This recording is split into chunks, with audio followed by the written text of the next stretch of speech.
मैं तो कहता हूँ इसको ओवैसी ओवैसी जी को खुद को इस्तीफा दे देना चाहिए। ये ओवैसी क्या है ये? इनको मुस्लिम ही मुस्लिम नेता नहीं मानता और ये ताकि के पढ़े लिखे हैं, कह रहे मैं बड़ा बैरिस्टर हूँ, मैं बड़ा पढ़ा लिखा हूँ, मैं एडवोकेट हूँ। अब अगर आप एडवोकेट भी हो तो अमीरों के हो, बड़ी बड़ी फीसें आप लेते हो। योगी आदित्यनाथ जी जिस तरह काम कर रहे हैं कहीं कोई कोताही नहीं है। जो हुआ सर, शनिवार देर रात को अतीक अहमद और उसके भाई की ढेर सारे पुलिस कर्मियों के बीच, मीडिया कर्मियों के बीच हत्या कर देना, अनजान व्यक्तियों का आना, गोली मार देना, कैसे देखते हैं आप इस पूरे मामले में? देखिए, अचानक एकदम वहाँ पर थाने में वो आए और आकर के वो सभी समझने लगे, सारे पुलिस कर्मी समझने लगे मीडिया है, मीडिया को कोई रोकता नहीं है और मीडिया हर जगह जा सकती है, पत्रकार हैं और वही हमारे देश की हर चीज़ दिखाते हैं। और वो अचानक नकली बन कर के तीनों गए और जाकर के उन्होंने माइक लगाया, ऐसे लग रहा है असली है।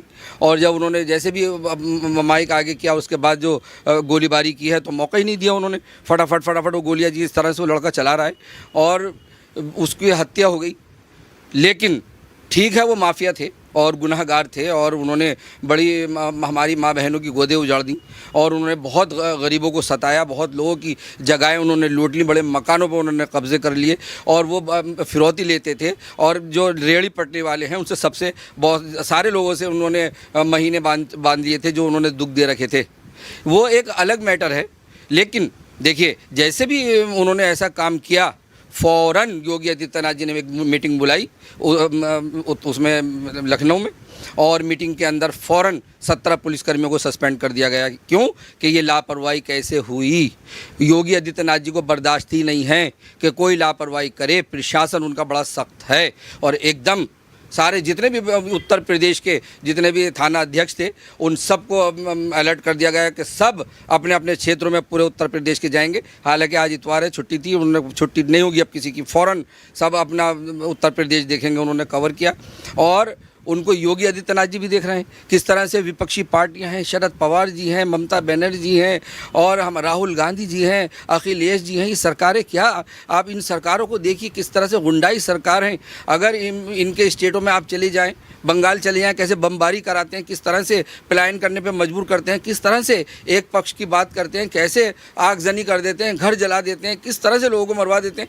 ये दंगाई लोग ऐसे ही कांग्रेस पार्टी, राहुल गांधी को देख लीजिए, नाटक जो हैं इन लोगों के, इन्होंने जब से देश आज़ाद हुआ, देश की आज़ादी से आज तक इनके दंगे उठा लीजिए कि किस तरह के इनके दंगे हैं, कितने दंगे, मेरठ का दंगा, मुरादाबाद का दंगा, दिल्ली का दंगा, इनके दंगे गिनाने पर अगर आ जाएँ तो आप हैरत कर जाएंगी। इस तरह ये अखिलेश उत्तर प्रदेश में, अरे ये अतीक पाला हुआ गुंडा, ये सारे, ये अशरफ, ये असद, ये सारे लोग, वो सारे माफिया, जो बड़े बड़े माफिया, जो मुख्तार अंसारी, ये सबको इन्होंने देखिए, इनके पाले हुए समाजवादी पार्टी के पाले हुए गुंडे, इन्होंने ढील दे रखी थी, इन्होंने ही फिरौतियाँ लगाई, इन्होंने ही उनको बिगाड़ा। ये असली हकदार यही लोग हैं जो इन्होंने इनको पाला, माफियाओं को, और वो अब गुनाह कर रहे हैं, उन पे बिल्डोज़र चल रहा है।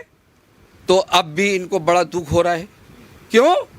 अरे वहाँ दंगाई राज रहे और हम मुस्लिमों के वोट समेटते रहें, मरते रहें हिंदू मुस्लिम भाई, बर्बाद होते रहें, गरीब होते रहें, कारोबार से मजबूर हो जाएं, कारोबार से कमज़ोर हो जाएं।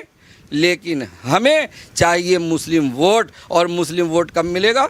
जब हम मुस्लिमों को भड़काएंगे। ये भड़काने की बात करते हैं, लेकिन देश का हिंदू मुस्लिम भाई बड़ा समझदार है। पूरा देश देख रहा है जिस तरह से उमेश पाल को कार से निकाल करके और ये दंगाई लोग मार रहे थे, किस तरह से वो बम फेंक करके धुआं उन्होंने करा और सारे के सारे लगे हुए थे, किस तरह से खींचातानी हो रही थी, देख रहे थे।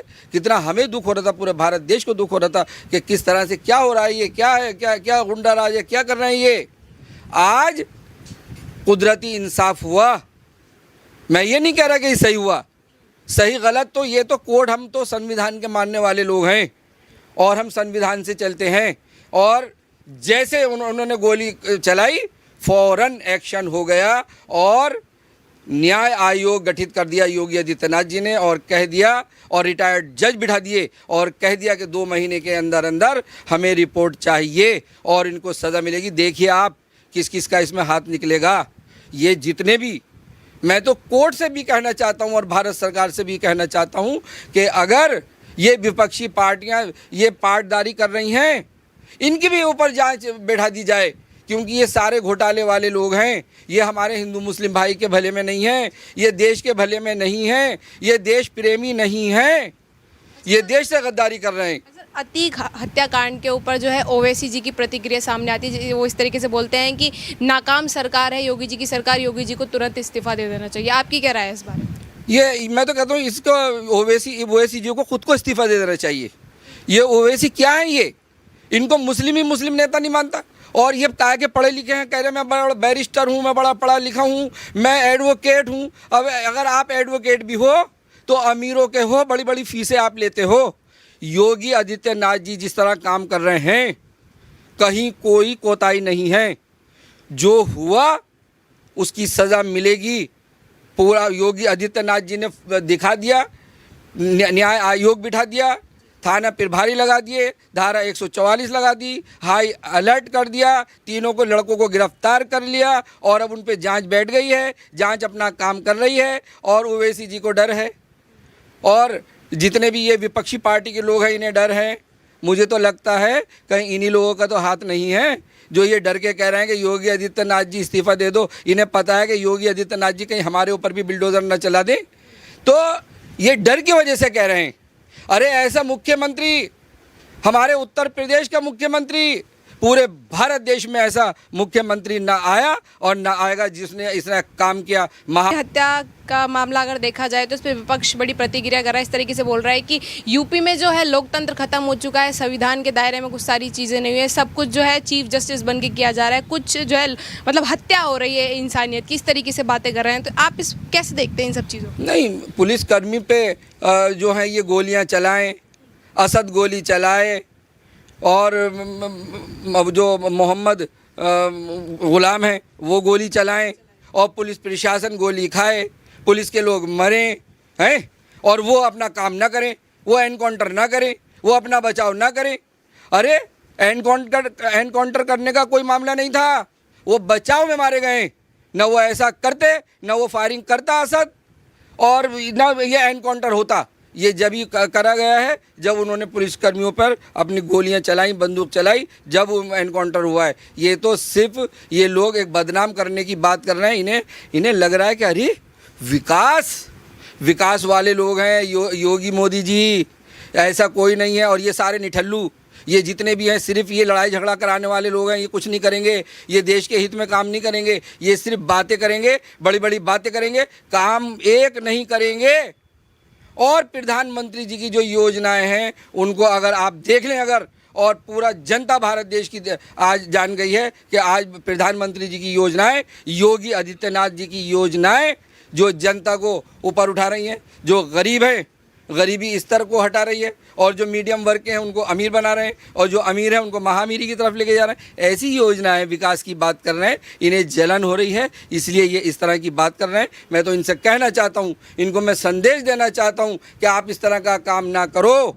अरे विकास लाओ तो ऐसा लाओ जैसे प्रधानमंत्री नरेंद्र मोदी जी लाए। और उत्तर प्रदेश में योगी आदित्यनाथ जी को देखिए, जब कोरोना महामारी आई, कोरोना महामारी में दुश्मन देश पाकिस्तान ने भी तारीफ की कि 23 करोड़ की 24 करोड़ की आबादी को योगी आदित्यनाथ जी संभाल रहे हैं।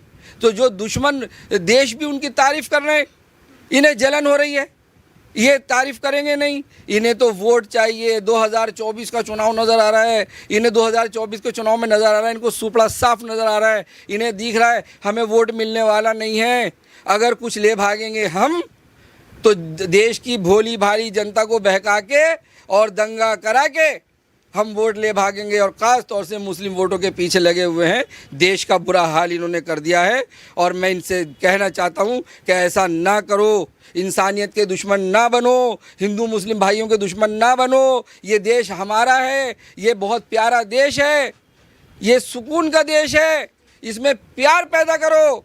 और जैसे प्रधानमंत्री नरेंद्र मोदी जी और योगी आदित्यनाथ जी ने जो अपनी योजनाएं चलाई और सबको उन्होंने मजबूत करने का काम किया और देश की विकास का काम किया प्रधानमंत्री नरेंद्र मोदी जी ने, ऐसा आप भी करो, मैं आपसे ये अपील करना चाहता हूँ। अच्छा सर, अगर अतीक अहमद की जहाँ पे बात होती है वहाँ सपा बसपा ये दोनों जो पार्टियाँ इनकी भी बात कहीं ना कहीं होती है, तो क्या लगता है कि हत्याकांड के पीछे कहीं ना कहीं विपक्ष का हाथ है या और किसी पार्टी का? आप राजनीतिक किस तरीके से इसको देखते हैं कि प्री प्लान करवाई गई इनकी हत्या, क्योंकि उसको काफ़ी सारे राज पता थे जो पुलिसकर्मियों को बता सकता था?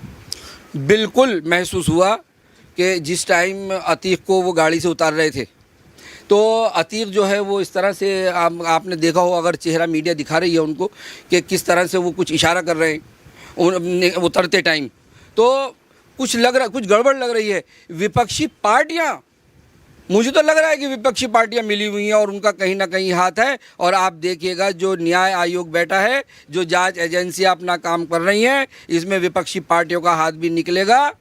और जिसका भी हाथ इसमें निकले, जो देश का माहौल ख़राब करने का काम करे, जो देश का संविधान को ख़राब करने का काम करे, उसको भी कड़ी से कड़ी सज़ा मिलनी चाहिए।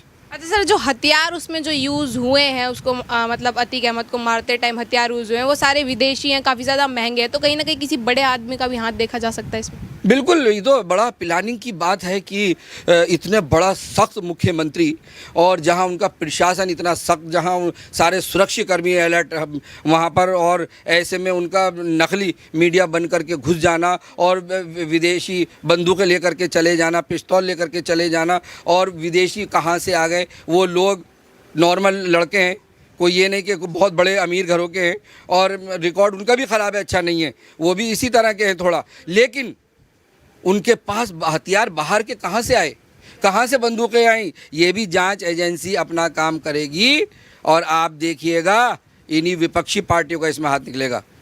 अच्छा सर, अतीक अहमद ने जब उसके बेटे की जब हत्या मतलब इनकाउंटर हुआ था पुलिस एसटीएफ द्वारा, तब उसने इस तरीके से बोला था कि मैं जेल से बाहर निकल कर बताऊँगा कि गद्दी क्या होती है।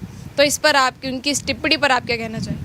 देखिए, माफिया लोगों का काम क्या होता है? जो बदमाश हो जाते हैं, गुंडे होते हैं और छुरीबाज होते हैं, जो किसी को लूटते हैं और किसी को मारते हैं, किसी का घर छीनते हैं, उन पे 100 मुकदमे चल रहे होते हैं। उनका दिल खुला होता है, डरते तो है नहीं वो तो वो ऐसे गुंडे लोग तो कहेंगे कि मैं निकलूंगा तो कोई अच्छा काम तो करने वाले नहीं। आप सोचें कि कोई बढ़िया काम करके आ जाएगा, सज़ा हो गई है, पुलिस ने रिमांड पे ले लिया है, डर जाएंगे? नो, जो जैसा होता है ऐसा ही रहता है। वो माफिया था, गलत काम किया, लोगों को दुख दिए, लोगों के घर छीने, फिरौतियाँ ली, जाने ली, माँ बहनों की गोदें उजाड़ दी।